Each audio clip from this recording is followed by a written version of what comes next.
السلام علیکم ناظرین، میں ہوں آپ کا ہوسٹ سمیر بیگ اور آپ دیکھ رہے ہیں FM4 کے ٹی وی کا پروگرام ناز برداریاں، جو کہ پاکستان کا سب سے معتبر حالات حاضرہ کا پروگرام ہے۔ میرے ساتھ اسٹوڈیو میں موجود ہے ہمارے ملک کے ممتاز انشور سینئر کالم نگار تجزیہ کار ادریس ناز صاحب، تو ان سے بات کرتے ہیں۔ السلام علیکم سر۔ وعلیکم السلام، کیسے ہیں آپ؟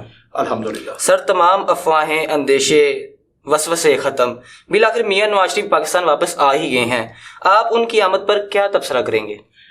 سمیر، بہت خوش آئند بات۔ میں تو تمام پولیٹیکل قیادت کے لیے، وہ بے شک عمران خان ہوں جی، ان کے لیے نیک تمنائیں رکھتا ہوں، نیک خواہشات ہیں میری، اور میں چاہتا ہوں کہ سارے پاکستان کی ترقی اور خوشحالی کے لیے اپنا اپنا کردار ادا کریں۔ اس وقت چونکہ صرف میاں صاحب کے بارے میں بات ہو رہی ہے، عمران خان صاحب کے بارے میں بات نہیں ہو رہی، تو صرف میاں صاحب کے بارے میں بات کروں گا۔